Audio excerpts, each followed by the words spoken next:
व्याप्तं येन चराचरं तत्पदं दर्शितं येन तस्मै श्री गुरुवे नमः।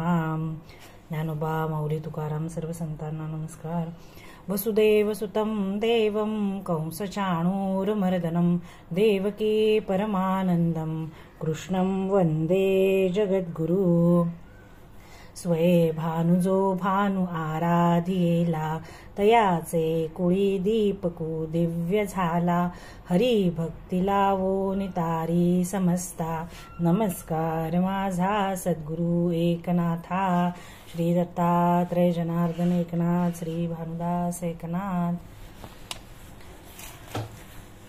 आपण काय बघत आहोत तर आपण मागच्या चिंतन वर्गामध्ये 4था अध्याय पूर्ण केलेला आहे। नारद वसुदेवांच्या श्रीकृष्णाच्या भेटीसाठी द्वारकेत आले होते एकदा आणि संत साधू संत आलेत आणि ते आपल्याला मार्गदर्शन करतील ह्या भावनेने आपलं अत्यंतिक क्षेम कल्याण होईल ह्या दृढ विश्वासाने नारदांना बघून वसुदेवाच्या अंतःकरणात अत्यंत आनंद झाला। वसुदेवाने त्यांची पूजा केली मधुपर्क विधानाने आणि त्यांना सांगितलं की मी पूर्वी भगवंताची भक्ती केली होती पण भगवंताला बघता क्षणी मी मायेने ठकलो गेलो आणि त्यामुळे तू माझा पुत्र हो असा आशीर्वाद आशीर्वाद मला मिळाला भगवंताकडून। मी असं मागितलं भगवंताला पण ह्या मायेचं निरसन होईल आणि पूर्ण स्वस्वरूपामध्ये मी राहीन असा जो आत्यंतिक क्षेम कल्याण करणारा जो भागवत धर्म आहे त्याचा आपण मला निरूपण करा अशी प्रार्थना वसुदेवाने नारदांना केल्यानंतर नारद अत्यंत प्रसन्न झाले आणि ते म्हणाले सात्वश्रेष्ठ वसुदेवा तू तर खूप भाग्यवान आहेस, तू साक्षात श्रीकृष्णाचा पिता आहेस, तू परम भाग्यवान आहेस आणि सर्व जनांच्या उद्धाराकरता हा जो तू प्रश्न विचारलायस तो त्याच्यामुळे सगळ्यांचा उद्धार होणार आहे। त्यामुळे मी आता तुला पूर्वी जे नवनारायण आणि जनक राजा ह्यांच्यामध्ये भागवत धर्म निरूपणाचा जो संवाद झाला तो मी तुला सांगतो असं म्हणून नारदांनी वसुदेवाला भागवत धर्म विषयक निरूपणाचा संवाद सांगायला सुरुवात केली। आता जनक राजा म्हणजे विदेह राजा जनक, ह्याला निमी राजाही असं म्हटलं जातं आणि हा राजा यज्ञ करत होता। ते यज्ञाच्या ठिकाणी नवनारायण जे योगेश्वर नवयोगेश्वर असंही त्यांना म्हटलं जातं हे साक्षात तिथे आलेत आणि ह्या जगामध्ये सगळ्यात बहु अवघड असे संत भेटी संतांची भेट होणं हे अत्यंत अवघड आहे। म्हणजे भाग्याचा उदय ते हे जोडी संत पाय। जनक राजा म्हणजे पूर्ण भगवद्गीतेमध्ये भगवंतांनी निष्काम कर्मयोगी आणि भक्ती करतो असं म्हणून जर कुणाचं एका व्यक्तीचं उदाहरण द्यायचं म्हटलं तर पूर्ण भगवद्गीतेमध्ये जनक राजाचं उदाहरण दिलेलं आहे। इतका तो श्रेष्ठ अवस्थेला प्राप्त होता आणि आपण ही कथाही बघितली की शुकमुनींनी सुद्धा त्यांच्याकडून म्हणजे जे भागवत शुकमुनी सांगतायत त्यांनी सुद्धा जनक राजांना नम्र होऊन त्यांच्याकडून उपदेश प्राप्त करून घेतला होता। एवढा जनकांचा अधिकार मोठा होता त्यामुळे त्यांना ह्या पूर्ण अध्यात्मशास्त्रातल्या गोष्टी माहिती असल्यामुळे त्यांना अत्यंत आनंद झाला की हे परमहंस जणू साक्षात नारायणच असे हे नवयोगेश्वर आले आणि त्यामुळे आता आपल्याला संत भेटी झाली आहे ना तर आपण त्यांना आपल्या आत्यंतिक क्षेमाचा म्हणजे आत्यंतिक क्षेम म्हणजे काय तर इथे ज्या ज्या विषयांमध्ये असणाऱ्या गोष्टी उपलब्ध आहेत त्या सगळ्या नश्वर आहेत।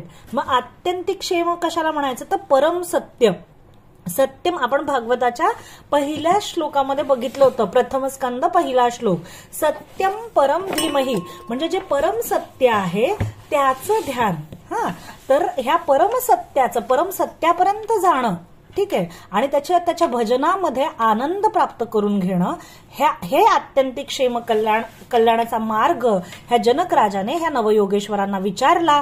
त्याने 9 प्रश्न विचारले। त्या 9 प्रश्नांपूर्वी पैकी भागवत धर्म कशाला म्हणायचं त्याचं आचरण काय आहे त्याच्यानंतर भक्तीतील कर्माचं स्वरूप काय आहे ब्रह्म कशाला म्हणायचं माया कशाला म्हणायचं अशा वेगवेगळ्या प्रश्नांची उत्तरं आपण पुढच्या अध्यायांमध्ये बघितली। अध्याय 2मध्ये बघितली, अध्याय 3मध्ये बघितली। अध्याय 4मध्ये जनक राजा प्रश्न विचारतो की हे असा जो भगवंत आहे ज्याचं ध्यान करायचं सगुण तर ह्या हरीचे कोणते कोणते अवतार आहेत। मग ते सांगायला लागलं की हा हरी कसा आहे तू अनंत तुझी अनंत नामे हा अनंत आहे त्यामुळे एक वेळेस पृथ्वीवरचे धूलिकण मोजू शकतो, पण ह्या हरीच्या अवतारांची गणना करणं अशक्य आहे, कारण त्याचे जन्म कर्म हे अत्यंत दिव्य आहेत. ठीक आहे, आणि हे अनंत आहेत. तरी सुद्धा राजाने विचारलं म्हणून नरनारायणाची कथा आपण बघितली आणि 24 अवतार जे मुख्य भगवंताचे 24 अवतार आहेत त्यांची कथा आपण 4थ्या अध्यायामध्ये बघितली. आता आज आपण 5व्या अध्यायाला सुरुवात करत आहोत. ठीक आहे, श्री गणेशाय नमः, श्री कृष्णाय नमः, श्री रुक्मिणी पांडुरंगाभ्यो नमः. ओम नमो सद्गुरु देवा उदारा, म्हणता कृपण तू खरा, मागते आपुलिया घरा, दुजेपणा दारा येओ नेदिसी. म्हणजे हे भगवंता, तू गुरु रूपामध्ये इतका कृपण आहेस. का बरं कृपण आहे? तू जेव्हा गुरु होतोस तेव्हा का कृपण आहेस? तर तुझ्या घरी जर कोणी मागायला आलं तर त्याचं दुजेपणा म्हणजे त्याचं द्वैतच तू शिल्लक ठेवत नाही. मागणाऱ्या येणाऱ्या याचकाचं अवचटे मागतयासी, जे भेटी होय तुझसी, ते घोट भरू धावसी, देखतासी घेसी जीवे त्याते. म्हणजे त्याचा जो जीव भाव आहे तोच तू घोटून नष्ट करून टाकतोस, त्याला शिवपदावर विराजमान करतोस. हे सद्गुरु राया, ओम नमो सद्गुरु निर्गुणा. हे भगवंता, तुझं जे सद्गुरु रूप आहे ते असं आहे इतकं की जर कोणी तुझ्याकडे याचना करायला आलं तर त्याच्या जीवत्वाचाच पूर्णपणे विलय होऊन जातो. जे जे मागो येती तुझपासी, ते बांधोनी ऐक्यते माझी सुदसी, शेखी त्यांचे सोडवणेसी, भेटी दुसऱ्यासीही स्वप्नीही नव्हे. म्हणजे जे काही तुला मागायला येतात तर त्यांना तू आपल्या ऐक्यामध्ये इतकं समावून घेतोस की स्वप्नात सुद्धा आता दुजेपणा शिल्लक राहत नाही. अणुमात्र तुझी प्राप्ती, अवचटे चढे ज्याचे हाती, त्याची संसार संपत्ती, सर्वस्वे निश्चिती नाडीसी तू. म्हणजे ज्याला अणुमात्र सुद्धा तुझी भेट होते त्याची सुद्धा सगळ्या संसार वासना त्याच्या निघून जातात, त्या संसार वासनांचा विलय होतो आणि म्हणजे सर्वस्व त्याचं भगवंत घेतो. ठीक आहे, असं पहिल्या 4 ओव्यांमध्ये हेच सांगितलेलं आहे की भगवंत कसं ऐक्य रूपाला म्हणजे गुरु रूपातला भगवंत तुम्हाला ऐक्य, कारण गुरु तेथे ज्ञान आणि ज्ञान हे तुम्हाला ऐक्यपदाला नेतं. मग 9व्या ओवीमध्ये नाथ महाराज म्हणतात, षडगुण ऐश्वर्य वैभवेसी, आपण या ते दाना देसी, दिदले ते घेओ नेणसी, कदा काळेसी कल्पांती. आता ह्यापूर्वीही मी तुम्हाला षडगुण ऐश्वर्य काय काय आहे ह्याबद्दल म्हणजे भगवंत आपलं हे डिस्कशन झालं होतं की कुणीही स्वतःला भगवंत म्हणतं. अगदी हिरण्यकशिपू सुद्धा आपण बघितलं होतं, त्यालाही वाटायचं की मी भगवंत आहे. पण भगवंत ह्या शब्दाची व्याख्या विष्णू पुराणामध्ये सांगितलेली आहे. तर त्याच्याकडे षडगुण असतात, ऐश्वर्यस्य, समग्रस्य, धर्मस्य, यशसा, श्रियः, ज्ञान, वैराग्य, हे सगळे जे षडगुण आहेत हे ज्याच्या ठिकाणी कसे आहेत, मर्यादित स्वरूपात नाहीयेत. षण्णा भग इतिरणा म्हणजे मर्यादित स्वरूपात हे षडगुण नाहीयेत, तर अमर्याद ह्या षडगुणांचा दाता आहे तो, ह्या षडगुणांचं ऐश्वर्य आहे त्याच्याकडे. तर कुठले कुठले षडगुण आहेत आपण ज्ञानेश्वरीमध्ये सुद्धा माऊली आपल्याला सांगतात. ऐका यशस्वी औदार्य, ज्ञान वैराग्य ऐश्वर्य, हे साही गुणवर्य वसती जेथ. 6वा अध्याय ओवी क्रमांक 37. म्हणून तो भगवंतू जो निसंगाचा सांगातू, तो म्हणे पार्था दत्त चित्तू होई आता. म्हणजे हे 6 गुण त्याच्या ठिकाणी आहेत म्हणून त्याला भगवंत असं म्हटलं जातं. मुद्दाम आपण याची व्याख्या परत सांगितली आहे कारण आपल्याला भक्ती आज ह्या अध्यायामध्ये अभक्ताची लक्षणं सांगितलीत, अभक्तांची काय गती असते. त्यामुळे भक्त कशाला म्हणायचं, भगवंत कशाला म्हणायचं हे आपण परत थोडंसं रिपीट करत आहोत. ठीक आहे, तर अशा प्रकारे जेव्हा याचक दरवाजामध्ये मागायला येतो या गुरुरूपी भगवंताला, तेव्हा काय करतो भगवंत, हे षडगुण ऐश्वर्यच ते भक्ताला प्रदान करून जातं. दिदले ते घेऊन येणासी, कदा काळेसी कल्पांती. म्हणजे एकदा एखाद्याला दिलं, यद गत्वा न निवर्तनते तद धामम परमम मम, एकदा तो त्या भगवत पदावर आरूढ झाला तो भक्त की तो काही परत तिथून दिदले ते घेऊन येणासी, परत तो त्या गुणांचा ऱ्हास होत नाही किंवा त्या पदावरून त्याचं म्हणजे तो खाली येत नाही, म्हणून त्याला अच्युत असं नाव आहे. म्हणजे तिथून तो परत खाली घसरत नाही. ठीक आहे, आपण या बरं नुसतंच षडगुण ऐश्वर्य देतो का भगवंत भक्ताला, तर नाही. आपण या दिधले दान या लागी तू दासा अधीन, मग त्यांचे नि छंदे जाण सर्वस्वे आपण नाचसी. जे भक्ती करतात भगवंताची आणि स्वतःला भगवंताला देतात, तर भगवंत काय करतो की अशा भगवंताला असे भक्त इतके आवडतात, इतके प्रेमळ असतात ते, की भगवंत त्यांच्या प्रेमामुळे त्यांचा ऋणी होतो. हे आपण बघितलं भक्तांच्या लक्षणांमध्ये. आणि त्यांच्या छंदानुसार तो काम करतो, म्हणजे ते जसं सांगतील तसं वागतो. म्हणजे अगदी सद्गुरूंचं महत्व सांगताना हे सांगितलेलं आहे की जडमूढ असेल तरी सुद्धा गुरुवाक्यामुळे भगवंताला त्याचा उद्धार करावा लागतो. का तर भक्तांच्या वचनासाठी. आणि आपण खूप वेळेस खूप उदाहरणांमध्ये बघितलंय की प्रल्हादाची या वचना, म्हणजे प्रल्हादाच्या वचनासाठी भगवंताला खांबातून प्रकट व्हावं लागलं. खूप उदाहरणं आपण भक्त लक्षणांमध्ये बघितलेली आहेत. आता काही उदाहरणं इथे दिली आहेत की कसं भगवंता, म्हणजे ज्यांनी सर्वस्वाचं दान भगवंताला केलं, भगवंत त्यांचा कसा रक्षक झाला. तर ओवी क्रमांक 11, बळीने सर्वस्व केले दान, शेखी तू झालासी त्या अधीन, त्याचे द्वारपाळपण अद्यापी आपण चालवसी. आपण ही कथा बघितली होती मागच्या वामन अवतारामध्ये, मी कथा पूर्ण सांगितली होती की बळीराजाने काय केलं तर स्वतःच दान दिलं. त्याला माहिती होतं की हा त्रिविक्रम आहे, ह्याने जर तिसरा पद कुठे ठेवायचा म्हटलं तर ह्याला जागाच शिल्लक नाहीये, तो आपल्या माथ्यावरच तिसरा पाय त्याचा ठेवणार, आपल्याला व्यापक करणार आहे, म्हणजे आपला पूर्णपणे ऱ्हास होणार आहे हे माहिती. म्हणजे अक्षरशः सर्वस्वाचं दान बळीराजाने दिलं. आणि काय त्याचा भाव होता की त्याच्या म्हणजे जसं त्याचं नाव बळी आहे तसं त्याचा भाव सुद्धा बलवान होता. आणि आजही आपण ती तिथी बलिप्रतिपदा म्हणून साजरी करतो. तर तो भगवंत आजही पाताल लोकांमध्ये बळीचा द्वारपाल बनून राहिलेला आहे. म्हणजे जे आपले सर्वस्वाचं दान देतात त्यांचा भगवंत आजही दास्य करतो. परत आणखी 2-4 उदाहरणं नाथ महाराजांनी त्याच्यासाठीच दिली आहेत. धर्मे अर्पिले अग्रपूजेसी, शेखी तू त्यांची सेवा करीसी, नाना संकटे स्वये रक्षोषिसी, अंगे काढीसी उच्छिष्टे. म्हणजे धर्मराजाने अग्रपूजेचा मान भगवंताला दिला. तर भगवंताने काय केलं, धर्मराजाच्या पंक्ती म्हणजे अर्जुनाचे घोडे वगैरे तर धुतले, पण जो यज्ञ त्यांनी केला होता त्या यज्ञातल्या पंक्तीतलं उष्टावळ्या पत्रावळ्या उचलण्याचं काम सुद्धा भगवंतांनी केलेलं आहे. म्हणजे अग्रपूजेचा जर तुम्ही त्याला सर्वस्व समर्पित केला तर तोही सेवा सुखे विसरला स्वपदा मुरारी, म्हणजे अगदी स्वतःच्या पदाला सुद्धा विसरून तो सेवा सुख करणार. ज्या सुखा कारणे देव वेडावला, वैकुंठ सोडून संत सदनी राहिला. संतांच्या प्रत्येक संतांच्या चरित्रामध्ये भगवंताने जाऊन त्यांची सेवा केलेली आहे. चोखामेळ्याचे गायी ढोरं हाकलेली आहेत, जनाबाईसाठी दळण काढलेलं आहे. म्हणजे अगदी नामदेवांना सुद्धा कल्पना नव्हती की विठुराया रोज येऊन दळण काढायला, शेणी गोळा करायला, गौऱ्या बनवायला जनाबाईंना मदत करतोय. प्रत्येक संतांच्या चरित्रामध्ये आपण बघू शकतो की भगवंतांनी प्रत्येक संतांची त्यांच्या भक्तिबळाला भुलून त्यांची खूप सेवा केलेली आहे. म्हणजे एकदा काय प्रसंग झाला की नामदेवरायांना कपडे एक कापड, ते शिंपी होतं त्यामुळे कापड विकणं हा त्यांचा व्यवसाय होता वडिलांचा. वडिलांनी सांगितलं जा बाबा बाजारात जाऊन हे कापड घेऊन ये, ठीक आहे देऊन ये, ह्याचा व्यवहार कर. आणि नामदेवराय आपले सतत भगवंताच्या अखंड भक्तीमध्ये, काही व्यवहार त्यांना माहिती नव्हता कसं करायचंय काय करायचंय, ते आपले दिले कपडा. बाबांनी जे सांगितलं वडिलांनी ते घेतले आणि आपले निघाले बाजारात. तर तिथे काही असे टवाळखोर माणसं होती. ते एक दगड होता बरं, आणि सांगितलं की हे धोंडेश्वर आहेत, ह्यांना कपडा विका तुमचा.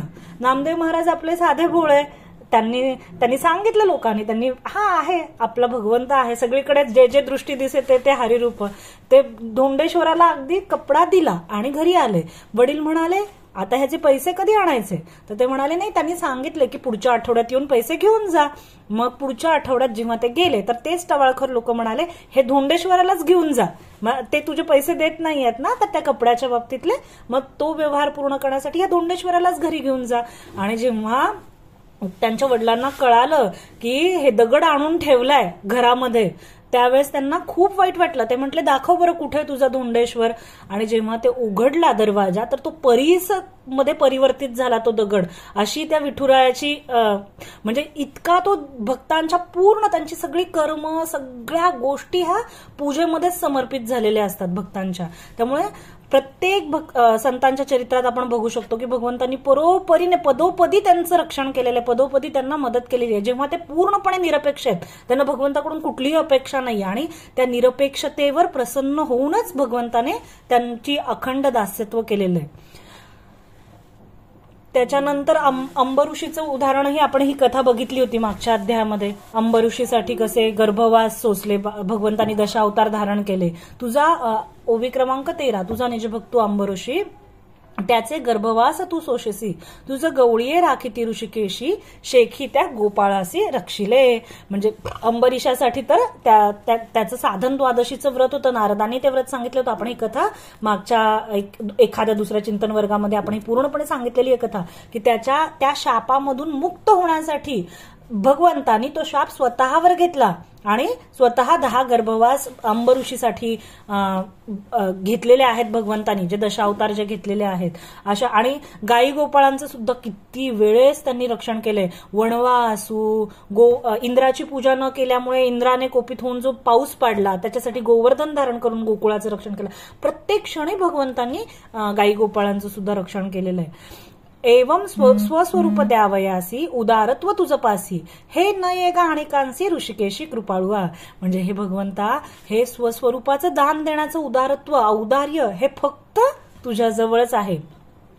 ओवी क्रमांक 15, तो तू परम उदारा ऐसा, राया रंका समभावे सरिसा, भावो तेथे भरवसा, तू आपैसा आतुडसी.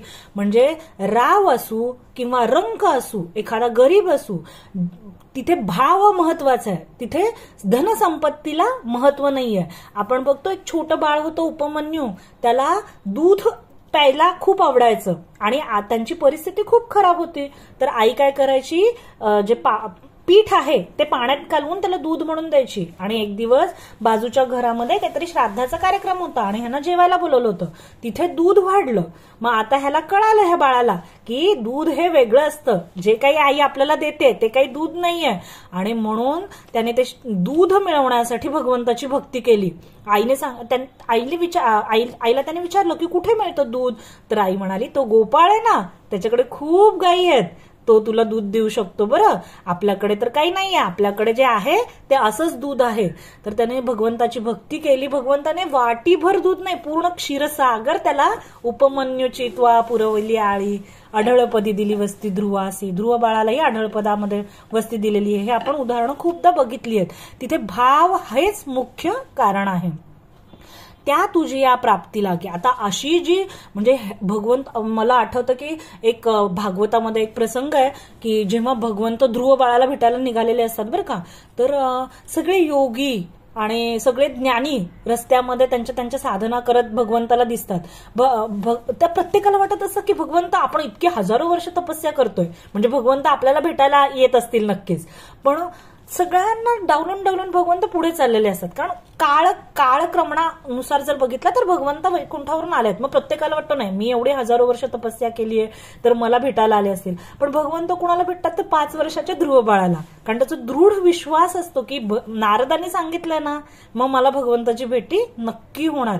आणि भक्ती बळ, भावबळे आकळे एरवी नाकळे, म्हणजे त्या भावबळासाठी भगवंत ध्रुवाला भेटायला जातात. तर तेच सांगितलंय की कुठलीही साधनं केली तरी सुद्धा भगवंताची भक्ती भेट होणं असंभवनीय आहे. मग त्या तुझी या प्राप्ती लागी, कपाटे सदा सेविती योगी, एकते झाले भोग विरेगी, एकते त्यागी सर्वस्वे. म्हणजे काही लोकांनी काय केलं की अगदी जंगलात गेले, मोठे मोठे जे आसनं असतात वेगवेगळे, त्या 5-5, 10-10, 15-15 हजार वर्ष एकेका आसनामध्ये तपस्या केली. काहींनी सगळ्या भोगांचा भोग विरागी म्हणजे सगळ्या भोगांचा त्याग केला आणि वानप्रस्थाश्रम स्वीकारला. म्हणजे काहींनी सर्वस्वाचा त्याग केला. एक हिंडती दशदिशे, एक तुझं लागी झाले पिसे. सगळ्या दशदिशांमध्ये तीर्थाटन करायला सुरुवात केली काही लोकांनी, काही साधकांनी, ठीक आहे. आणि एकाने पूर्ण स्वतःला, काही जणांनी वेड लावून घेतलं. परी तुझी भेटी स्वप्नीही न दिसे, तरी सुद्धा ह्या लोकांना एक क्षण सुद्धा भगवंत स्वप्नामध्ये दिसू शकत नाही. इतकी भगवंताची भेट ही दुर्लभ आहे. ऐशिया, पण जर असा भगवंत आपल्याला पाहिजे असेल, सोप्या पद्धतीने. तर नाथ महाराज काय सांगतायत, ऐशी आहे तुझी प्राप्ती सुलभ असे एके रीती, जरी संत चरणी रंगती अतिप्रीती सप्रेमे. संत हे सद्गुरू हे समजून जर त्यांच्यावर दृढ विश्वास ठेवला आणि त्यांच्या चरणांना घट्ट मिठी मारली. म्हणून तर तुकोबांचे किती अभंग आहेत ज्याच्यामध्ये म्हणजे सारखं संत चरणांचं वर्णन केलंय. उजळले भाग्य आता किंवा भाग्याचा उदय, जे हे जोडी संत पाय. नाथ महाराज म्हणतात, धन्य आजी दिन संत दर्शनांचा अनंत जन्मींचा क्षण गेला. म्हणजे एक क्षण संतांची संगत घडली, निमिषा अर्ध क्षण घडता संतांची संगती, तेणे होय शांती महत्पापा. म्हणजे अर्धा क्षण सुद्धा, एक निमिष मात्र जरी संतांची संगती घडली तरी भवरोगाची किंवा भव या संसाराचा संपूर्ण नाश होतो. तुकाराम महाराज पण म्हणतात की नाही, आपणासारखे करती तत्काळ. म्हणजे ताबडतोब. किती वेळ लागतो, तर अगदी ताबडतोब त्या क्षणी. पण कधी, त्याच्यासाठी काय महत्वाचं आहे, आपण पहिल्या अध्यायात बघितलं होतं. तेथे साधना चातुष्ट सायास, न पाहती शास्त्र चातुर्य विलास, एक धरीला पुरे विश्वास, स्वये प्रकाश ते करते. संतांच्या चरणी कसं रंगायचंय, तर पूर्ण विश्वासाने. ह्याच्यासाठी आपण एकलव्याचं उदाहरण बघितलं होतं. मातीयेचा द्रोणू केला तो कवळिका भाव पडला, विश्वासावेना ठाकला जग ठाकला विकल्पे. म्हणजे विश्वास नसल्यामुळे प्राप्त होत नाही. नाहीतर एकलव्याने मातीच्या द्रोणाचार्यांचा मातीचा पुतळा केला होता तरीही त्याला त्याच्या भावार्थामुळे प्राप्ती झाली होती.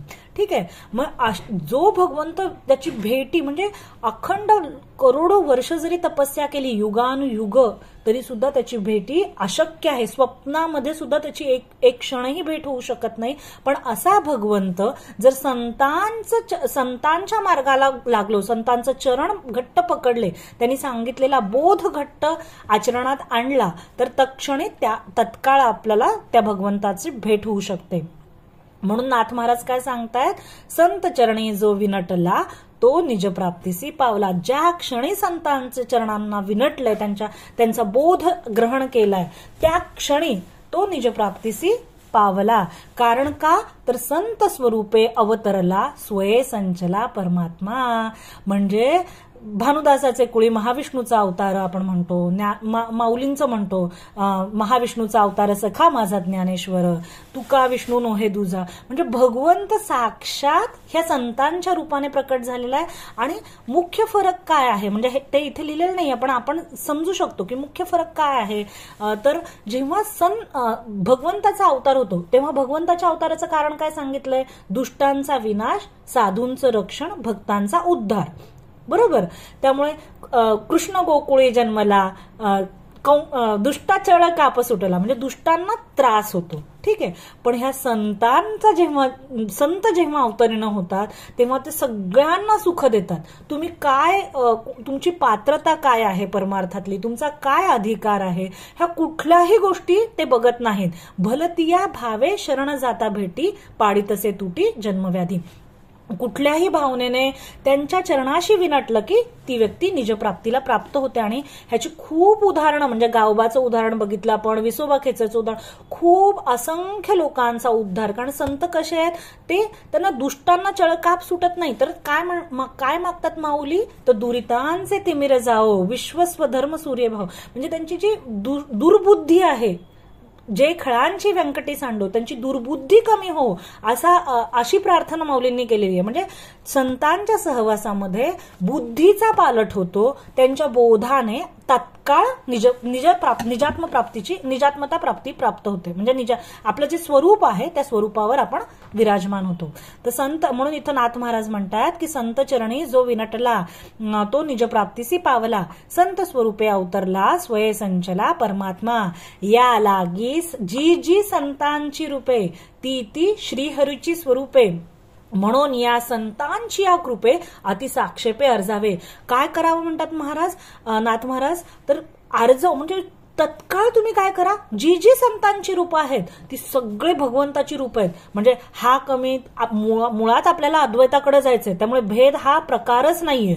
कुठल्याही गोष्टीत. आणि संत तर हे साक्षात भगवंताची रूपं आहेत. त्यामुळे जी जी संतांची रूपं आहेत, जी जी संतांची, त्या सगळ्यांच्या ठिकाणी तुम्ही नम्र व्हा आणि त्यांची कृपा प्राप्त व्हावी ह्याच्यासाठी अत्यंत साक्षेपाने म्हणजे अत्यंत उत्कंठाने जगात जर काही प्रयत्न करायचा असेल तर संतांची कृपा प्राप्त करण्यासाठी प्रयत्न केला पाहिजे. आणि प्रयत्न म्हणजे काय, म्हणजे वेगवेगळी साधनं आहेत, पण नाथ महाराजांच्या सगळ्या साहित्यामध्ये एक साधन फार प्रामुख्याने सांगितले, अनुताप.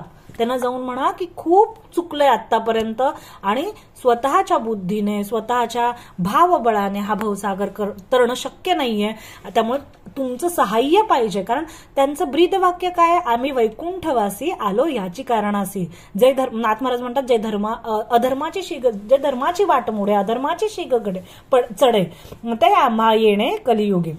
म्हणजे वारंवार अधर्म जेव्हा माजतो आणि धर्माच्या वाटा मोडल्या जातात तेव्हा आम्ही संत लोक ह्या कलियुगामध्ये वारंवार वेगवेगळ्या रूपांमध्ये अवतीर्ण होत असतात. त्यामुळे नाथ महाराज इथं आपल्याला सांगतायत की म्हणून संतांची या कृपे अतिसाक्षेपे आर्जवे. अत्यंत उत्कंठेने प्रयत्न कुठं केले पाहिजेत, तर संतांची कृपा संपादन करण्यासाठी प्रयत्न केले पाहिजेत. ते ज्ञान मग ते स्वतःबद्दल सांगतात. बरं, आता ते ज्ञानार्थाचे परमपिसे. बरं, संतांना काय आवडतं, म्हणजे आज माझ्या घरात ही भाजी बनवली आहे, आज हे केलंय, हे आवडतं का, नाही, तर त्यांना आत्मज्ञान आवडतं. या लागी ग्रंथाचे निमिसे. त्यांना कुठल्याही विषयांच्या गोष्टी आवडत नाहीत संतांना, कारण त्यांच्याकडे विषय तो त्यांचा झाला नारायण. त्यांच्यासाठी सगळीच म्हणजे त्यांनी आयुष्यात जे जे कर्म केलेलं असतं ते पूर्ण पूजा भक्तीमध्येच परिवर्तित होऊन गेलेलं असतं, कारण त्यांच्या पूर्णपणे अद्वैतामध्ये असतात. या लागी ग्रंथाचे निमिसे त्यांचे चरणानायासे सावकाशे वंदिन. नाथ महाराज म्हणतात की आता हे ग्रंथ लिहिण्याचं जे कार्य आहे ह्याच्या मार्फत मी काय करतोय, तर ह्या संतांची पूजा करतोय, ह्या संतांची भक्ती करतोय. या ग्रंथाचे निमिसे त्यांचे चरणानायासे वंदिन सावकाशे वंदिन. कारण त्यांना काय आवडतं, संतांना ज्ञानकथा आवडतात. त्यामुळे ह्या ग्रंथाच्या माध्यमातून मी ही संतांचीच पूजा करत आहे. संत करुणावलोकन ते मज नेत्रीचे अंजन चरण कृपा पाहता जाणं श्री जनार्दन प्रकाशे. संतांची जी कृपा आहे तेच माझ्या डोळ्याचं अंजन आहे. आणि त्या अंजनामुळे म्हणजे जेव्हा भगवंत अर्जुनाला विश्वरूप दाखवण्याचा प्रयत्न करत होते, बरं, तर अर्जुनाचं वाक्य काय होतं, भगवंत मला दिसत नाहीये तुझं रूप. मग भगवंत म्हणाले, बर अर्जुना, मी आहे ना बोलण्याच्या ढासळून गेलो असं म्हणतात, तर मी बोलण्याच्या नादात विसरूनच गेलो की तुला दिव्य दृष्टी द्यायची आहे. बरं, आता मी काय करतो, तुला दिव्य दृष्टी प्रदान करतो, तेव्हा तुला माझं हे विश्वरूप दिसेल. मग नाथ महाराज इथं तेच सांगतायत की संत करुणावलोकन ते मज नेत्रीचे अंजन चरण कृपा पाहता जाणं श्री जनार्दन प्रकाशे. म्हणजे ह्या संतांची कृपा जेव्हा माझ्या डोळ्यांचं अंजन होईल तेव्हा मला ह्या दृष्टीतून भगवंताचं दर्शन होईल. श्री त्या कृपेने त्यांच्या चरण कृपेने संतांच्या मला भगवंताचं दर्शन घडेल. तया जनार्दनाची सेवे गुरुत्वाचे आडनावे रिघालो निज स्वभावे जीवे भावे भजनासे. आणि त्याच जनार्दनाला गुरु मानून मी आपल्या स्वभावानुसार भजन करत आहे त्यांचं. ठीक आहे. आणि हे भजन कसं आहे, तर इथं सगळ्या प्रकारच्या त्रिपुटींचा विलय झालेला आहे. हे आपण मागच्या काही चिंतन वर्गांमध्येही बघितलं होतं की भज्य भजक भजन, ध्यान ध्याता ध्यान, ध्येय ध्याता ध्यान, ज्ञेय ज्ञाता ज्ञान, ह्या सगळ्या त्रिपुटींचा विलय झालेला आहे. ओवी क्रमांक 25 म्हणजे अभेदता झाली आहे. हे अभेद भक्ती चोखडी परम ऐक्ये भजन गोडी अधिकाधिक चढोवडी वाढे आवडी निज भक्ता. म्हणजे ह्या अभेद भक्तीने, ह्या ऐक्याच्या योगाने ह्या भजनाला खूप गोडी आली आहे आणि त्यामुळे भक्ती आणखी वृद्धिंगत होत आहे. देवो आपली सर्वस्व जोडी वेची भक्तांची ओढी ऐशी अभेद भक्तीची गोडी पडिये गाढी गोविंदा. ओवी क्रमांक 26. या लागी भक्तांचा शरीर भार स्वये वागवी श्रीधर आपुलेनी अंगे परपार पाववी साचार निज भक्ता. म्हणून भक्तांच्या योगक्षेमाचा भार हा भगवंत स्वतः वागवतो आणि तो स्वतःच भवसागराच्या पलीकडे नेऊन पोचवतो भक्तांना. म्हणजे ह्या संदर्भातही आपण योगक्षेमम वहाम्यहम, मला वाटतं मी नीलकंठ महाराजांच्या चरित्रातली कथा सांगितली होती योगक्षेमम वहाम्यहमच्या वेळेस, की कसं म्हणजे ते असं विचार करतात की कशाला हा निर्गुण निराकार परमात्मा येऊन इथे वाहण्याचं काम करायची गरज नाही, कुठल्या तरी भूताच्या माध्यमातून, कोणाच्या तरी माध्यमातून तो काम करू शकतो. पण असं नाहीये, तो स्वतः प्रकट होतो, तो स्वतः भक्तांची कामं करतो. एकदा काय झालं होतं, रामदास स्वामींचे शिष्य, पट्ट शिष्य म्हणतात कल्याण स्वामींना, बरं, तर ते कल्याण स्वामी भिक्षा मागायला गेले होते एकाच्या घरी. आणि ते भिक्षा मागताना ते मनाचे श्लोक म्हणतात भिक्षा मागायच्या वेळेस. ते म्हणाले, समर्थाची या सेवका वक्रपा आहे, असा सर्व भूमंडळी कोण आहे. तर मग ते घर होतं एका ज्योतिषाचं, बरं. तर तो माणूस आला आणि ती व्यक्ती, खरंच त्या व्यक्तीला ज्योतिषशास्त्रातलं खूप ज्ञान होतं. तर ती व्यक्ती आली आणि म्हणाली, अरे तू तर म्हणतोय, तुम्ही तर म्हणताय की समर्थाची या सेवका वक्रपा आहे, असा सर्व भूमंडळी कोण आहे म्हणे, आणि मला दिसतंय की 7 दिवसात तुझा मृत्यू येणार आहे. म्हणजे तुझ्या शरीराचे जे तेज आहे त्याच्यावरून मला जाणवतंय तुझ्या माझ्या ज्योतिषशास्त्राच्या अभ्यासावरून. आणि मी तुला एवढं सांगू शकतो की ह्या 7 दिवसामध्ये तू जास्तीत जास्त प्रयत्न कर की तू भगवत स्वरूपाशी एकरूप होशील. ठीक आहे, कारण हे तर दिसतं आहे की गंडांतर आहे तुझ्याकडे बघून मला हे कळतंय. ठीक आहे, मग कल्याण स्वामी येतात आणि रामदास स्वामींना सांगतात, असं असं मी आज एका ठिकाणी भिक्षा मागायला गेलो होतो आणि आपलं ठरलेलं आहे की मनाचे श्लोक म्हणायचे, जय जय रघुवीर समर्थ म्हणायचं आणि भिक्षा घ्यायची. तर तिथे ते घर होतं एका ज्योतिषाचं आणि त्यांनी सांगितलं की 7 दिवसानंतर गंडांतर आहे आणि तुझा मृत्यू आहे त्याच्यामध्ये. ठीक आहे, तर तू खूप सारी प्रार्थना कर आणि गुरूंना जाऊन मार्ग विचार की मला कसं एकरूपता साध्य होईल भगवंताशी. तर रामदास स्वामी म्हणतात, ठीक आहे, तू निवांत राहा आणि जे तुझा नित्य नियम आहे तो मात्र विसरू नको. तर स्वतः रामदास स्वामी 7व्या दिवशी एक घोंगडी जी राम मंत्राने कवच म्हणून बनवतात आणि ती त्या कल्याण स्वामींना देतात आणि म्हणतात, आजचा दिवस मात्र तू इथेच मंदिरात बस आणि पूर्ण वेळ भगवंताचं नाव घे. आणि ते गंडांतर निघून जातं, महत्पुण्य गंडांतर निघून जातं. म्हणजे गंडांतरामध्येही आपल्याला माहितीये की आधिदैविक, आधिभौतिक, आध्यात्मिक अशा 3 प्रकारचे गंडांतर असतात. तर अत्यंत पुण्यवान व्यक्तीचं गंडांतर दूर होऊ शकतं. तर ते रामदास स्वामींच्या कृपेने त्याचं गंडांतर निघून गेलं आणि दुसऱ्या दिवशी तो परत त्यांची अशी घरं ठरलेली असतात भिक्षेची की आज इथे 5, आज इथे 5, इथे 5 घरं. तर दुसऱ्या दिवशी तो योगायोगाने त्याच ज्योतिषींच्या घरामध्ये जातो आणि परत म्हणतो, समर्थाची या सेवका वक्रपा आहे, असा सर्व भूमंडळी कोण आहे. तर त्या ज्योतिषीला फार आश्चर्य वाटतं, कसं शक्य आहे म्हणतो, गंडांतर कसं टळलं. तर खरंच समर्थाची या सेवका वक्रपा आहे, असा सर्व भूमंडळी कोण आहे. भगवंताची भक्ती, सद्गुरूंची भक्ती जो करतो त्याच्याकडे काळाची सुद्धा बघण्याची हिंमत नाहीये. काळ रुळतो चरणी देवघरी वाहेपणे. भगवंत पूर्णपणे त्या भक्तांचं योगक्षेम, त्यांचं पूर्ण भार भगवंत स्वतः वाहतो. त्यामुळे इथे तेच सांगितलंय की याला की भक्तांचा शरीर भार स्वये वागवी श्रीधर आपुलेनी अंगे परपार पाववी साचार निज भक्ता.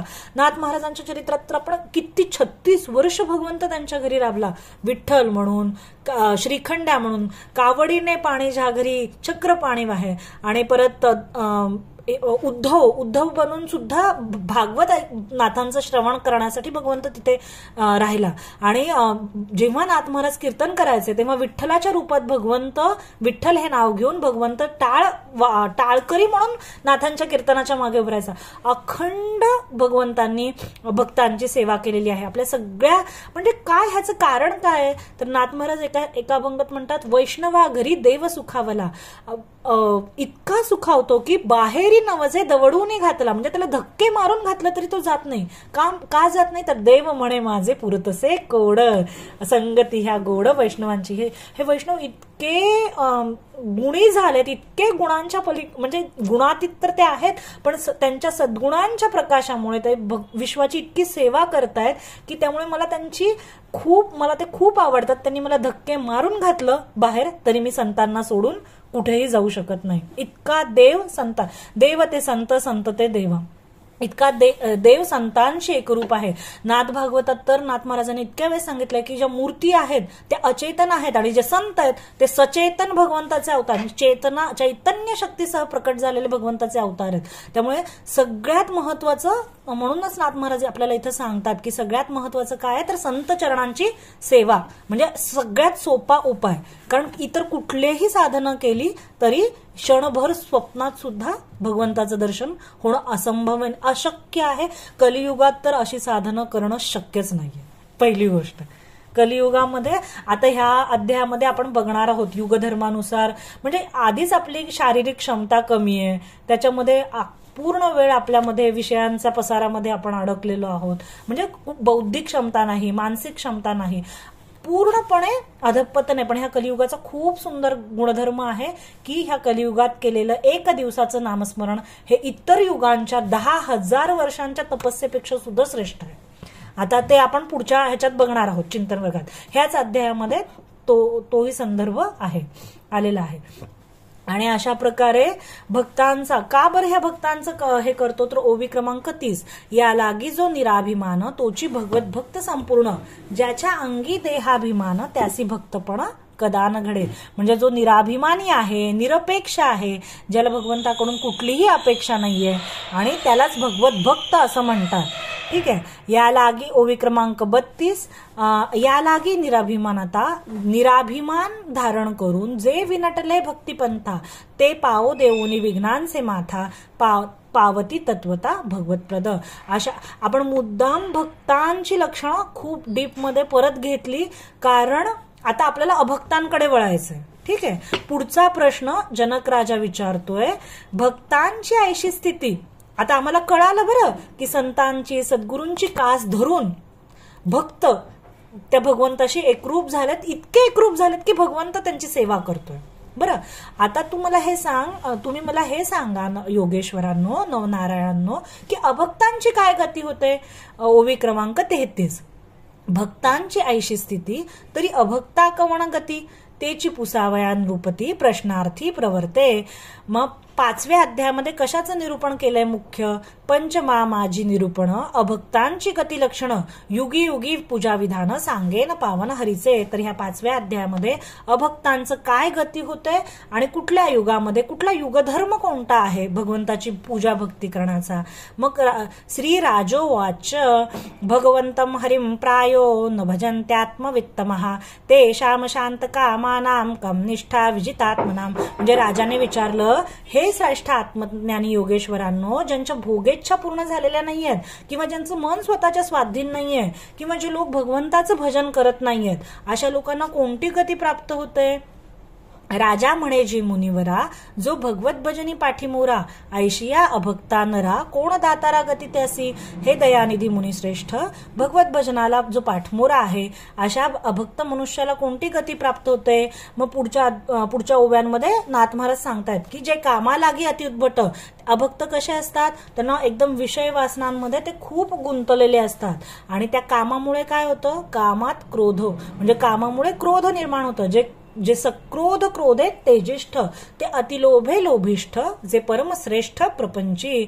जे कामामुळे मदांध झालेले आहेत, क्रोधाने संतप्त झालेले आहेत किंवा अतिलोभाने लोभिष्ठ बनलेले आहेत, ते त्यांच्यामध्ये ह्या तीन काम क्रोध लोभ ह्याच्यामुळे काय प्राप्त होतं तर अहंकार निर्माण होतो. तसे जे केवळ गर्वाचे आणि अहंकाराचे पुतळे ते भगवंताचं अस्तित्वच मानायला तयार नसतात. ओवी क्रमांक 41, जे नेणती आत्महित, ज्ञान विकोनी काम पोसित, ऐसे जे का अभक्त त्यांची गती निश्चित मला सांगा. अशा प्रकारे काम, क्रोध, लोभ, अहंकार ह्याच्यामध्ये जे डुंबून गेलेले आहेत त्यांची गती काय होते.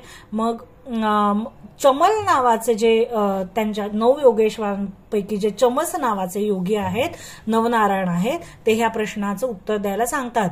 मग ते पहिल्यांदा काय स्पष्ट करतात की हे विश्व, आपण मागच्या अध्यायात बघितलं की ह्या विश्वामध्ये पहिला विश्वाची निर्मिती विराट पुरुष आपण बघितलं. त्या विराट पुरुषापासून पहिला अवतार भगवंताचा पुरुषोत्तम, त्याच्यापासूनच सगळ्या सृष्टीची, म्हणजे रजगुणात्मक, सत्वगुणात्मक विष्णू, रजगुणात्मक ब्रह्मा, तमोगुणात्मक प्रधान तमोगुण त्यांचं प्रधानत्व करण्याची शक्ती शिवाकडे.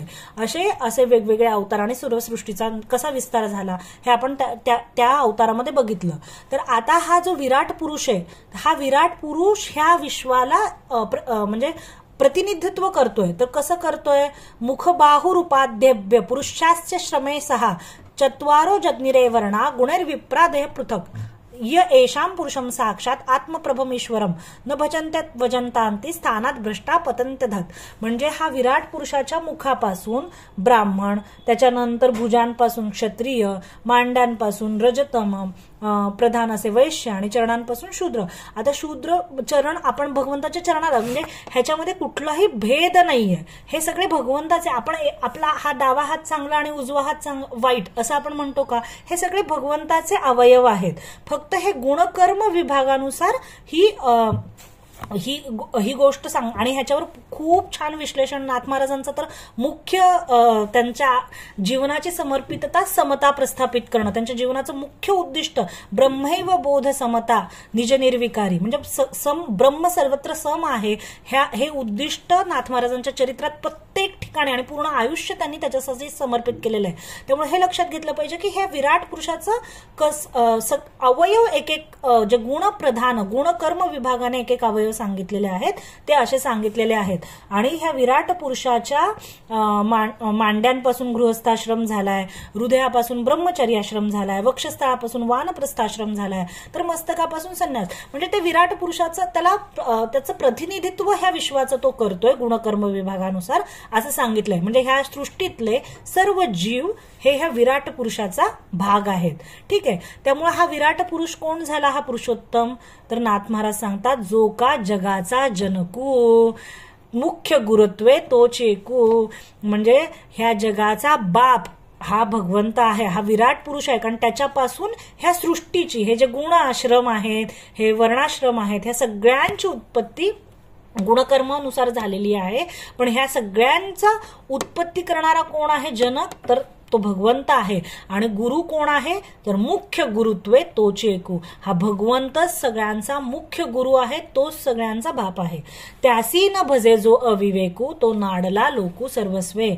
आणि ज्याच्यापासून आपली उत्पत्ती झाली आहे त्या वडिलांना जर ज्याचं भजन ज्याने जो करत नाही त्याला काहीही प्राप्त होत नाही असं इथे नाथ महाराज सांगतात. मग ह्या जे लोक भजन करत नाहीत ह्याचं दोन प्रकारे वर्गीकरण, आता हे इथे असं लिहिलेलं नाहीये पण मी सांगते, ह्याचं दोन प्रकारे वर्गीकरण नाथ महाराजांनी केलंय. जे भजन करत नाहीत किंवा जे अभक्त आहेत, तर ते दोन प्रकारच्या वर्गीकरणामध्ये पहिले आहेत पंडित, ज्यांना ज्ञानगर्व आहे. नाथांनी हरिपाठामध्ये असं सांगितलं, ज्ञानाने सगुण ओस केले. त्यांना ते काही वेदशास्त्रांचं अध्ययन करतात, काय जे असेल ते वेदांताचं वगैरे, आणि त्या अर्धवट ज्ञानामुळे बाहेरून जी गोष्ट मिळते त्याला ज्ञान म्हणत नाहीत. पहिली गोष्ट, बाहेरून जे मिळतं त्याला इन्फॉर्मेशन, डेटा, माहिती म्हणतात. ज्ञान हे आपल्या आत्मस्वरूपामध्ये असतं. त्याचा म्हणजे अगदी एक सोपं उदाहरण आपण बघू शकतो. दोन माणसं आहेत ज्यांनी पीएचडी केली. बरं, एकाच युनिव्हर्सिटीमधून पीएचडी केली. नको, पीएचडी पेक्षा इन्स्टंटेनियस साठी आपण वकिली केली असं समजू. एकाच विद्यापीठामधून वकिलीचं शिक्षण घेतलं.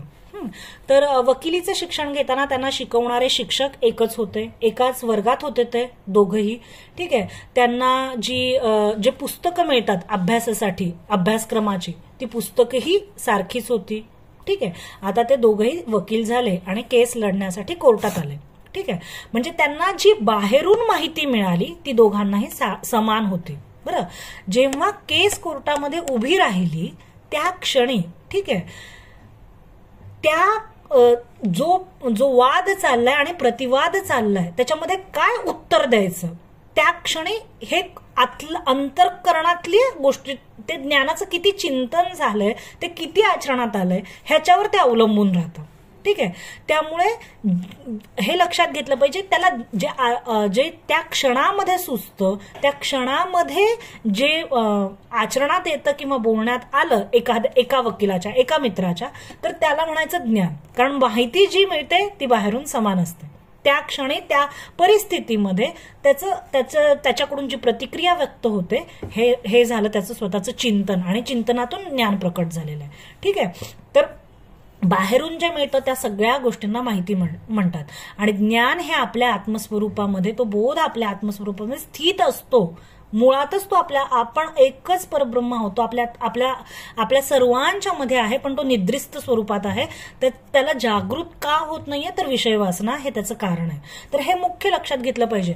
त्यामुळे काहीतरी वेदशास्त्र वाचायचं आणि त्या भगवंताची भक्ती करायची नाही. ज्याने हे पूर्ण, म्हणूनच विराट पुरुषाचं उदाहरण इथे सांगितलंय, त्याने ह्या पूर्ण विश्वाची निर्मिती केली आहे. हे विश्व हे तुझे स्वरूप जाणं, सर्वांशी तू पूज्यमान. विश्व हे ज्याचं पहिलं स्वरूप आहे त्या भगवंताला मानायचं नाही, हे पहिला वर्ग आहे अतिगर्व. आणि ह्या गर्वामध्ये सगळेच हिरण्यकशिपू, रावण, अहंकारामध्ये हे सगळे बुडालेले आहेत. जे भगवंताचं अस्तित्वच मानत नाहीत, जे स्वतःला भगवंत समजतात. तर हा पहिला वर्ग ओवी क्रमांक 54 मध्ये सांगितलाय. म्हणजे इथे असं वर्ग वगैरे काही सांगितलं नाहीये, हे मी साधारण अभ्यासाच्या दृष्टीने ह्याचं म्हणजे वर्गीकरण केलेलं आहे. ठीक आहे. तर नाथ महाराज म्हणतात 54, यापरी जे पंडित ज्ञानाभिमाने अत्युन्मत्त तेने ज्ञानाने सगुण ओस केले. म्हणजे त्यांच्या त्या सगुण रूप भगवंतावरचा विश्वास, कारण ते त्याला अक्षर परमात्मा समजतात. ठीक आहे. यापरी जे पंडित ज्ञानाभिमाने अत्युन्मत्त तेने अभिमानेची येथ भजनी निश्चित विमुख केले. आणि त्यामुळे ज्याने हे विश्व निर्माण केलंय त्या पुरुषोत्तमाची ते भक्ती करत नाहीत, कारण त्यांना स्वतःच्या ज्ञानाचा अभिमान असतो, गर्व असतो. ठीक आहे. मग ह्याच्यासाठी उदाहरण म्हणून दिलंय त्या ओवी क्रमांक 58, जेवी ज्वरिताचे मुख दूध माने कडुविख, तेवी ज्ञान गर्वे पंडित देख, ठेले विमुख हरिभजनी. म्हणजे एखाद्या माणसाला ताप आलाय आणि त्याला दूध हे कडू लागतं तापामध्ये, तसंच ह्यांना ज्ञानाचा अहंकार उत्पन्न झाल्यामुळे, मुळात ज्ञानाचा अहंकार आहे का, तो माहितीचा अहंकार आहे. कारण जेव्हा ज्ञान उत्पन्न होतं ते ज्ञान विज्ञानासह सर्व नाहीसं, म्हणजे ज्ञान सुद्धा नष्ट होतं आणि एका वेगळ्या स्थितीमध्ये व्यक्ती जाते. हे नाथ महाराजांनी 28 ज्ञानोत्तर, ज्याला प्रेमलक्षणा भक्ती म्हणतात, तर ज्ञानही एका ठिकाणी निमून जातं, पण ते त्यांचं गेलेलं नसतं. त्यांना अर्धवट माहितीनुसार त्यांचा हा खेळ चाललेला असतो. ठीक आहे. तर असे लोक काय करतात, ते भगवत भक्ती करत नाहीत. ठीक आहे. हा पहिला प्रकार. आणि दुसरा प्रकार 55 ओवीमध्ये सांगितलाय की एक अज्ञाने सर्वथा, म्हणजे ज्याला काहीच माहिती नाहीये काय चाललंय ह्या विश्वामध्ये, हे विश्व कसं निर्माण झालंय, ह्या विश्वाचा कोण माता आहे, त्याचं आपलं रोजचं खाणं पिणं झोपणं उठणं, चारवाक, खाओ पिओ ऐश करो मजे करो, म्हणजे अज्ञानी, त्याला काही घेणं देणं नाहीये. ठीक आहे. एक अज्ञानी सर्वथा स्वप्नी नेणे परमार्था, त्याला काय चाललंय, ह्या संतांनी काय काम केलंय, आजूबाजूला काय सुरू आहे, कशासाठी लोक पूजा करतात, काय असं कुठलं ध्येय आहे की ज्याच्यासाठी जन्मोजन्मी पुराणांमधले सगळे राज्ये, पृथ्वी तुल्य राज्य सोडून वनवासात निघून गेले, अशी कुठलीही गोष्टीची प्राप्ती त्यांना करायची होती की ज्याच्यासाठी त्यांनी सगळ्या गोष्टींचा त्याग केला. हे कशासाठी चाललंय, हे काय आहे, ह्याचा निर्माता कोण आहे, ह्या गोष्टीचा शोध घेण्याचा ते कधीच प्रयत्न करत नाही. मी कोण आहे, कुठून आलोय, माझं काय ध्येय आहे, ह्या कुठल्याही गोष्टीचं त्यांना घेणं देणं नसतं. आणि अज्ञानामध्ये बहुतांश आपण सर्वच आहोत, कारण आपणही म्हणजे पूर्णपणे आपण त्या बोधाला प्राप्त झालेलं नाहीयेत. तर एक अज्ञानी सर्वथा स्वप्नी नेणती परमार्था, ते नेणेपणाची तत्वता श्री जगन्नाथा न भसते. आणि त्यांचं मग जे चाललंय, आपलं कसं चाललं, शाळा कॉलेज सर्व्हिस नोकरी, असं निवांत चाललेलं असतं.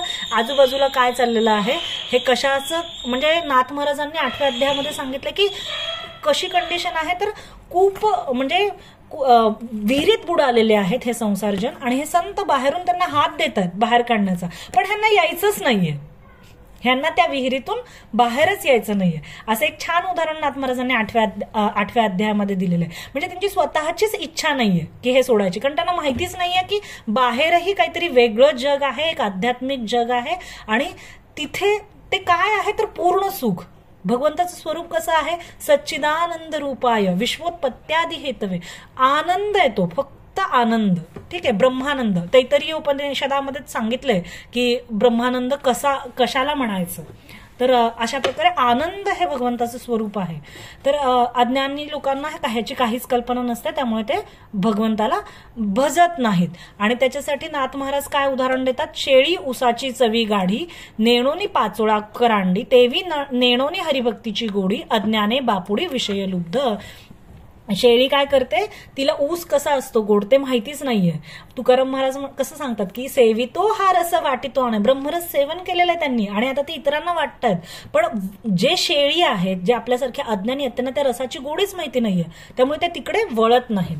नेणोनी पाचोळा करांडी तेवी नेणोनी. आणि मला वाटतं माऊलींनी 9व्या अध्यायात एक खूप छान उदाहरण दिलंय की गोचिड असतो ना, गोचिड तो काय करतो, तो गायीच्या त्या जिथून कास असते गायीची तिथेच बसलेला असतो, पण तो दूध पित नाही, तर तो ते त्याच्यातलं रक्त शोषतो. तसा विषयी लोकांना जरी भगवंत आजूबाजूला सबाह्य अभ्यंतरी तू एकदत्त, सबाह्य सगळीकडे भगवंत भरलेला आहे, पण त्यांचं लक्ष तिथे नसतं, त्यांचं लक्ष विषयांमध्ये असतं आणि त्यामुळे त्यांना तेच विषयांचं चिंतन ते करतात. जरी तिथे दूध, गाईचं दूध हे सगळ्यात पवित्र मानलेलं आहे, पण ते गोचिड ते दुधाचं प्राशन नाही करत, तो तिथे बसूनही गाईच्या कासेवर रक्तच प्राशन करतो. तर अशा प्रकारे ह्या दोघांचीही स्थिती काय होते, तर मनुष्य देही म्हणजे जे ज्ञानाच्या गर्वामध्ये गेलेले आहेत आणि हरिभक्त भजन करत नाहीत, आणि जे अज्ञानी आहेत म्हणजे त्यांना त्या आध्यात्मिक जगात काय चाललंय ह्याची पूर्ण कल्पना नाहीये किंवा विश्वास नाहीये काही, म्हणजे जे स्वतःच्या विषयांमध्ये गुंतलेले आहेत. तर मनुष्य देही जे भजन नष्ट, ते होती गा स्थान भ्रष्ट, अदप पाते भोगिती कष्ट.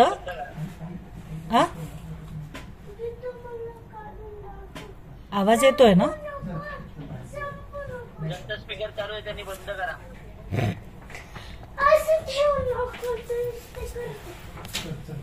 तर मनुष्य देही जे भजन नष्ट, ते होती गा स्थान भ्रष्ट, अधपाते भोगिती कष्ट, अति उद्भट यातना.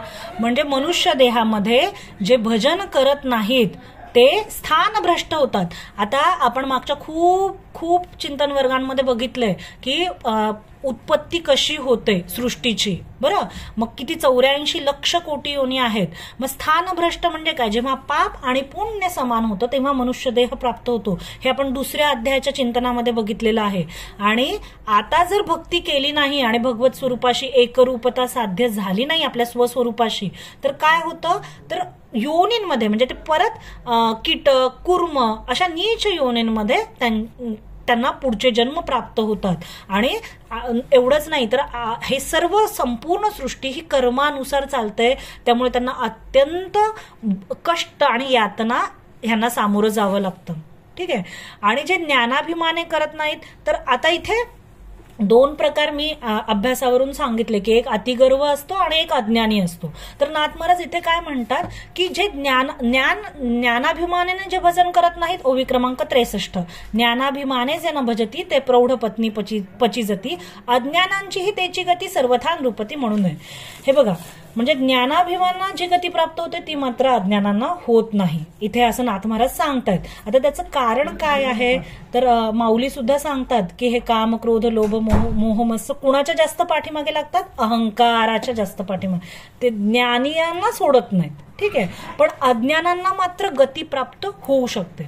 कसं, तर इथे नाथ महाराज उदाहरण काय देतात की वडील आहेत आणि वडिलांजवळ 2 मुलं आहेत.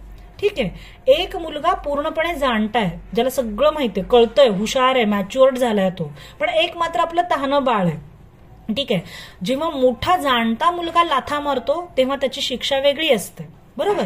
आणि जेव्हा जो तहानं बाळ जे मांडीवर बसलेलं आहे ते लाथा मारतं तेव्हा त्याला शिक्षा नाहीये, कारण ते अजाणते आहे.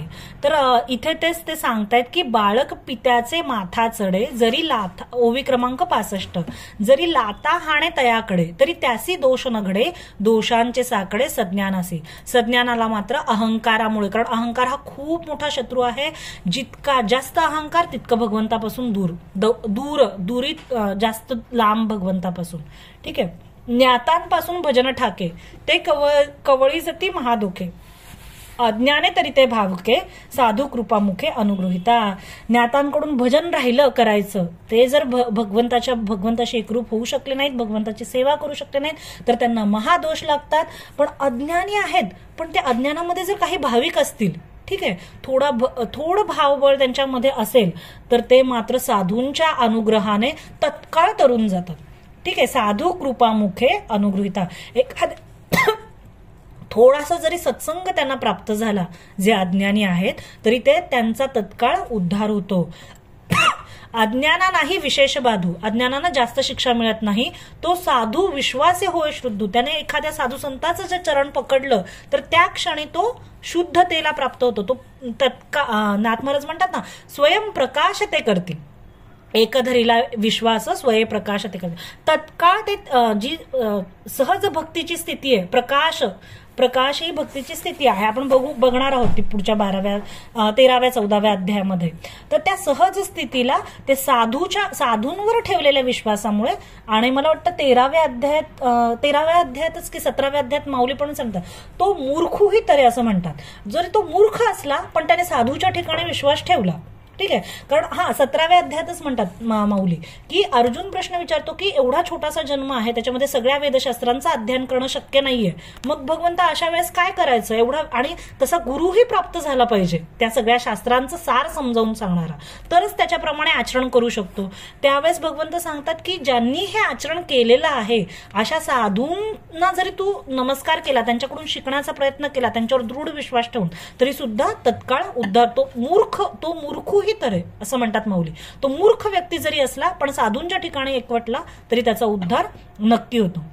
यालागी जे अज्ञानजन, ओवी क्रमांक 72, यालागी जे अज्ञानजन ज्यासी नाही ज्ञानाभिमान, तेही विश्वासल्या संपूर्ण साधू सज्जन अनुग्रह करीती. आपण ह्याच्यासाठी गावबाचं सुद्धा उदाहरण बघितलं होतं, एकनाथ आणि पुरणपोळी. आपण ही कथा खूपदा सांगितलेली आहे की गावबा म्हणजे एक लहानसं मूल पुरणपोळीच्या इच्छेने नाथ महाराजांच्या घरी आलेलं राहिला, ज्याला काहीही बोलता येत नाही, ज्याला वेदशास्त्र माहित नाही, ज्याला साधं वाक्य लिहिता येत नाही, वाक्य उच्चारता येत नाही, पूर्ण वाक्य 2च शब्द त्या व्यक्तीला माहिती होते. एकनाथ पुरणपोळी आपल्याला आवडते म्हणून, आणि ते पुरणपोळी देणारे नाथांच्या घरी तर रोज भगवंताला विजय पांडुरंगाला पुरणपोळीचा नैवेद्य असायचा, आणि ती हे आपल्याला एकनाथ महाराज देतात म्हणून एकनाथ हे 2 शब्द त्यांना माहिती होते.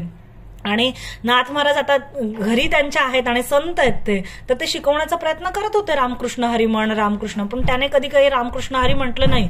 एकनाथ एकनाथ एकनाथ नाम घेता सुख जाहले चित्ता, एकनाथ नामसार वेदशास्त्रांचे गुज. त्या नामाच्या उच्चारामुळे त्या गावबांना इतकं मोठं सामर्थ्य प्राप्त झालं की जेव्हा नाथ महाराजांनी युद्धकांडातल्या 90व्या अध्यायापर्यंत नाथ महाराजांनी भावार्थ रामायण लिहिलं आणि त्याच्यानंतरचा प्रसंग ह्या गावबांनी लिहिलाय. आणि जर आजही अभ्यासक बघतायत की त्या भाषा सामर्थ्य, नाथ महाराज म्हणजे प्रकांड पंडित होते, सगळ्या वेदशास्त्रांचं अध्ययन त्यांचं होतं, प्रकांड पंडित असे होते नाथ महाराज. त्यांच्या सामर्थ्याला हे गावबा म्हणजे गावबांना संतत्व प्राप्त झालं ह्या गावबांना. तर विश्वास जर संपूर्ण ठेवला तर साधू सज्जन अनुग्रह करतात, ठीक आहे. ज्यासी म्हणती नीच वर्ण स्त्री शूद्रादिहीन जन, ज्यासी का दुरी शास्त्र श्रवण, ज्यासी दुरी श्रवण वेदोक्त, त्यासी झालिया सद्भाव. जर सत्संग प्राप्त झाला आणि सद्भाव उत्पन्न झाला तर ते कोणत्याही हीन असू, स्त्री असू, शूद्र असू, कोणीही असू, कारण स्त्रियांनाही वेदांचा अधिकार नव्हता, त्यामुळे कोणी स्त्री जरी असेल, ती अत्यंत चंचल अशी स्त्री असेल तरी सुद्धा, कोणीही असेल तरी त्या व्यक्तीला संतांची कृपा प्राप्त होते. परिसंत कृपेसी आयतन विश्वासे पूर्ण अधिकार झाला, म्हणजे विश्वासामुळे संत कृपा प्राप्त झाली. आयसे पूर्ण भावार्थी त्यांची तुम्हा आयशी, ज्यांच्या हृदयामध्ये असा सद्भाव उत्पन्न झालाय साधू संतांबद्दल, त्यांना जनक राजा म्हणतात की त्यांना तुमच्यासारख्या जे साधू आहेत, म्हणजे जे नवनारायण जनकांना भेटलेले आहेत, ते साधू काय करतात, त्यांचा उद्धार करतात, ठीक आहे. म्हणून अज्ञान जे निचवर्ण भावे धरुनी संत चरण, निज विश्वासे संपूर्ण जन्म मरण निरसती. त्यामुळे संतांचे पाय एकदम घट्ट पकडून सद्गुरूंचे, त्यांचा बोध हृदयामध्ये, मज हृदय सद्गुरू जेणे तारिला हा संसार पुरू, म्हणून विशेष अत्यादरू विवेकावरी. नाथ महाराज म्हणतात, तारियेले येणे श्री गुरु नायके, बोधाची कासे लावून कौतुके. म्हणजे त्यांचा तो बोध आहे, त्यांचे चरण आहेत आपल्या हृदयामध्ये घट्ट पकडले तर अशा अज्ञानी आपल्यासारख्या लोकांचा उद्धार नक्की होऊ शकतो.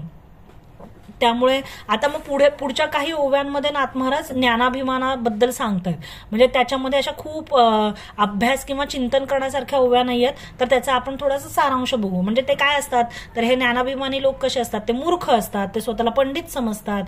हिरण्यकशिपू स्वतःला भगवंत समजत होता, म्हणजे इतका जास्त की विष्णूंचं नाव सुद्धा तो आपल्या दरबारामध्ये, आपल्या राज्यामध्ये कोणाला उच्चार करायला देत नव्हता आणि अभिमानामध्ये गुरफटून जातात. मग अशा अशा अभिमान प्राप्त झाल्यामुळे त्यांना अधिकाधिक भोग इच्छा होतात. मग ते काय करतात, यज्ञ याग म्हणजे जास्तीत जास्त इच्छापूर्तीसाठी ते जे वेदशास्त्रांमध्ये जे उपाय सांगितलेले आहेत त्या सगळ्यांना ते म्हणजे आपली प्रतिष्ठा वाढावी, आपला मान सन्मान वाढावा म्हणून वेगवेगळे मोठे मोठे कर्मारंभ ते आरंभतात.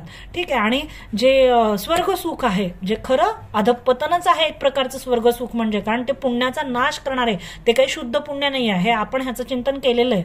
तर ते मूर्ख, लोभी आणि फलाच्या इच्छेला लंपट झालेले असून ते अशा कामांसाठी, इच्छेसाठी वाटेल ते प्रयत्न करायला तयार असतात. त्यांचे संकल्पही खूप भयंकर असतात. ओवी क्रमांक 100, क्रोध काळिया नागखरा, देतू द्वेषाचा फुंकारा, घाली पूज्यतेच्या आकारा, धुधुकारा साधू निंदेचा.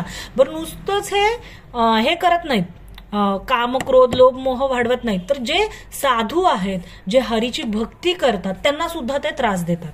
ते म्हणतात हे काय करतात, कारण अहंकार इतका प्रबळ झालेला असतो की एखादी भगवत भजन करणारा साधू असेल किंवा एखादा भक्ती मार्गाला लागणारा साधक आहे तर त्यांना सुद्धा प्रबल अहंकारामुळे